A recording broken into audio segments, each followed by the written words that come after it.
Let's go to our next guest. Our next guest is Mr. Roland Akosa. He's the founder and CEO of Eno International, LLC, a United States-based firm. The company invests in early-stage firms in Ghana and the United States. Prior to becoming an entrepreneur in 1999, Mr. Roland Akosa worked with Sallie Mae Corporation, a higher education financier, United Technologies, an industrial conglomerate, and IBM Corporation, respectively. He has varied professional experiences, and they span from technology, contract negotiations and management, business planning, analysis and management, forecasting in the information systems and telecommunications marketplace. He's a poet and a fellow of the Aspen Institute, which is dedicated to promoting humanistic values and good society. So he will be the third Aspen or fellow of that noble institution or fellowship to be speaking to us this morning. Welcome, Mr. Akosa, and let's hear you on the need to strengthen our economic model, the ideas you want us to consider.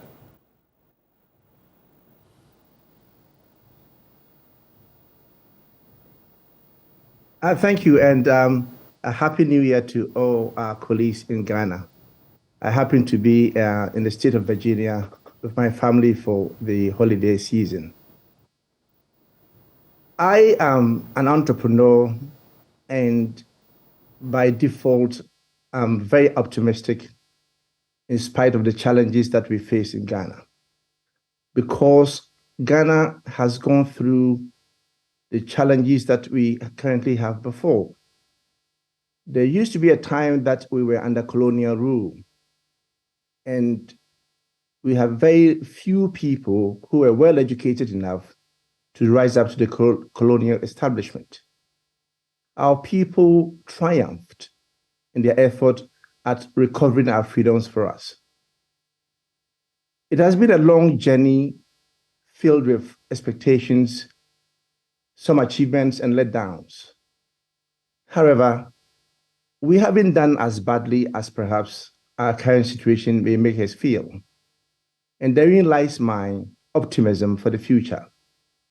This is not to paper over the critical issues of despairing poverty that afflicts many Ghanaians, or the last 1 year, the steep decline in the value of our currency, unemployment as an existential threat to our society in terms of national cohesion, and the catalog of challenges that people have referred to in terms of values, corruption, etc.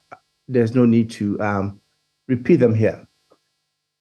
I think that when in the 1980s, we as Ghanaians courageously decided that we will alter our economic structure, we carry out economic reforms that took us away from being a rigidly state-controlled economy to one that is a liberal economy. Okay. So the economic model, which we were helped along by international development partners, that we have been operating for the last 40 years, hasn't been adequately fit for purpose. Because like an equation, if you look at one side and ignore the other, you end up having difficulties. Ghana, all of a sudden, became a free market where government decided that it will abolish price controls. Government no longer set interest rates for banks. Even Bank of Ghana, in order to find the value for our currency in relation to other currencies, used to do auctions so that the economists will say the price mechanism will clear demand and supply for foreign currency. By opening up our borders as we did, that's one side of the equation, as a result of reforms, all of a sudden, every conceivable consumer goods that you could think of, if you had money, you could find on our markets. But the liberal economic reforms always come with a very important predicate, and that is that just as you open up your markets for others to participate in your market by supplying you all these imports, you as a nation must programmatically demonstrate the capacity to export goods and services to the 8 billion people who are out there in the world, the rest of the world. Unfortunately for Ghana, this is one aspect of our economic structure that we haven't addressed. The idea that the cedi has depreciated should not have come as any surprise to any policymaker. You cannot have a one-sided solution to a problem that is dual. We are importing everything and exporting very little. Our economic structure has changed very, very, very little in the last 71 years. And that's the reason why our currency gets battered on a daily basis. That is why we don't have young people getting jobs that are decent at livable wages and therefore lifting up their standards of living. And when you have a situation that we are operating at the moment, you have a structural dysfunction, but it is repairable. That is the issue. All the points that others have made, commentators and analysts have made, are true. It is repairable because if we could reclaim our freedoms from the British, at that time, they said that the sun never sets on the Britannian rule, very powerful empire, but we still a strong nation. We were able to recover. If we are determined to reform our economy in such a way that Ghana can also do a lot of exports, we should be able to make our economy a vibrant economy where Ghanaians can participate in, and people will feel a sense of belonging, that stakeholder mentality that you see in organizations where people believe that they are valued for who they are. That is our challenge, okay? All the other issues that other analysts and commentators have made are all valid. But look narrowly at the economy. This is one important thing that we can do. Perhaps we can look at our constitution. It creates the National Development Planning Commission for us. It's a creature of our constitution. I believe we need to rescue that commission from obscurity and make it an agency independent, okay, just like the Electoral Commission, just like Bank of Ghana, other institutions of state that are part of our administrative infrastructure, and bring together a group made up of individuals who are really talented to be able to do the research and plan our economy for us, okay? Because the world has reached a stage that knowledge is distributed. You can elect a president with all the promises that he or she may make, but without an underlying structure of planning, that individual is likely to do very poorly, even if there's zero corruption. We need to plan our economy. And if we can make this commission our Rosetta Stone, where it develops the infrastructure of economic planning, so that political parties, we still need political parties. We don't need military rule. We don't have a history of being successful, having soldiers as leaders of our country. We should reject it outright. We should hold on to our political system. We need the political processes as a democracy to make our people feel the way we feel now.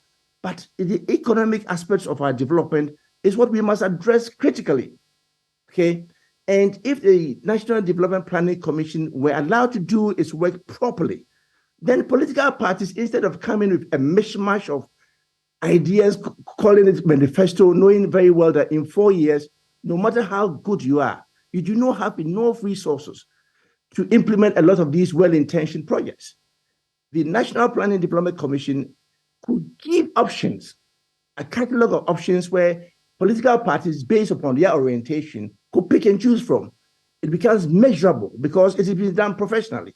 It might be the same way that when you go to the hospital and the doctor listens to your situation and gives you medicine, she can measure the progress, whether your temperature is coming down or your stomach ache is going away. It is done. The world has become a very, very technical place. And you need a structure in place that enables you to have your political leaders achieve the sort of economic development progress that we don't have at the moment. We can change governments as we've been doing the last 30 years.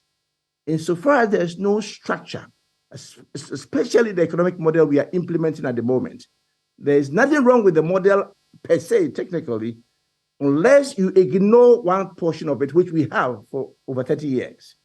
Then you are going to have a situation where constantly you are under pressure. And that is something that every nation that has done very well in the last 50 years or so, 60 years that Ghana has been independent, nations that were at the same level as we were, have been able to develop their countries because of these sort of things, in addition to the values that people talk about, integrity in government, transparency and lack of corruption, the avoidance of nepotism and those sort of things that everybody is talking about. We need an economic structure that's inspired by critical thinking, okay? You cannot live in a country like Ghana where we are such a compact nation, very compact. Ghana is less than 1,000 kilometers north-south, less than 600 kilometers east-west. We are sitting right on meridian 0 degrees, right in the middle of a sub-region that is potentially 500,000 people, 500 million people. And we could convert this country into a service center for the sub-region. By building first-class infrastructure of roads, we have access to the sea, making our ports entrepôts so that every shipment, merchant ship coming to the West Coast, the port of Tema or Takoradi could be the port of Hope. These will generate huge sums of money for the country. And these are the things that some of the other countries, such as Singapore and Malaysia, Thailand, and South Korea, countries that we began with at the same level, have been able to achieve. It is not impossible. We've done it before. And we need to really make a determination that we cannot change it. Finger pointing is not going to solve any problem. Political leaders are just representatives. They are not, a politician has the potential to be a leader. But so does the vice chancellors of our universities, business people in our communities. If you are ethical, we point fingers at politicians. But the business class, the society to which I belong, is very corrupt in Ghana. Okay, our traditional authorities, go and see the quality of land management that we have, the controversies over land. Everybody has a stake to play. So if we create virtue, it is positively self-reinforcing. If we allow vice to exist, it is positively and negatively self-reinforcing. What we have is a chaotic system where everybody is pointing finger at the other, not looking at themselves introspectively to see what they themselves could do. And even though the politicians are important because they appear to be the apex, they are not, it's not sufficient. You can take the human body, as Apostle Paul used to say. The heart has its role to play, so has the brain. Without the heart, there is no brain. The brain will be dead. Okay, so every part of our national leadership infrastructure, and it's not only political leadership that we should think about, but every aspect from the family level all the way to our political system, traditional rulers. Okay, and then the country can really do well. There's no reason why Ghana should be a poor country. No way, if we are very, very determined. Now, there's one thing that perhaps everybody forgets about: the inability of the civilian administrators of this country to really project that kind of courage of conviction that in war times you see nations do, rally people to defend the territorial integrity of their nations. Our fight is a fight against poverty, not fight against or between two political parties or between two genders or between two tribes or that sort of thing. That is really, really pedestrian an analysis. Our fight has always been against poverty, that mortal enemy that takes us down at everywhere we turn if we do not make conscious effort to fight it. Fortunately, there are tools, okay, policy tools that any nation can implement.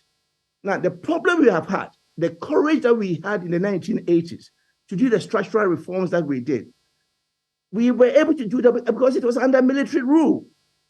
These were people that we hadn't voted for. But courageously, they did the structural reforms, whether you like it or not. It is the reason why Ghana is the way it is, that we can find everything that you want in Ghana. Okay. Okay. So if I could conclude, all I'm trying to say is that there's a shadow of coup d'etats, okay, that people refer to, that really restrains politicians, the civilians, from doing any radical structural change, and they coast along. And that has been a great disservice to Ghana. We should reject military rule at all its level, because no soldier in this country has been able to demonstrate to us that they can develop the country. Otherwise, Ghana will be not so poor. They have had about 50% of the years that we have had as independence as rulers of the country. The same corruption that attended the accusations against the CPP, they were with NLC, they were with Progress Party, they were with Liman's party, even PNDC. They were there. So people referring to coup d'etats is something that we should find abhorrent and reject totally. The civilians should rule the country, but we should compel them to do the right things for the majority of our people. That's all right. For the society. All right. Mr. Kosa, I have just one question for you, because you refer to the National Development Planning Commission, and part of the problem is that we don't seem to have a plan that we are working to as a nation. The National Development Planning Commission in 2017 put together a long-term national development plan for Ghana, 2018 to 2057. They titled the document Black Star Rising. There has been the argument that it is important to make this such planning document binding, so that we don't find ourselves in the situation where there is scattered piecemeal attempts to develop, and in the process we see that we are back to the IMF almost all the time, 16, 17 times. It is when the IMF is supervising our economy that we seem to be on a good trajectory. Once we check out, then soon we are back to them. Will you support such an idea for a binding national development plan? Will it help? Yeah, I think, I am a Democrat, and therefore I try to reject strictures, okay? It is a part of the solution set.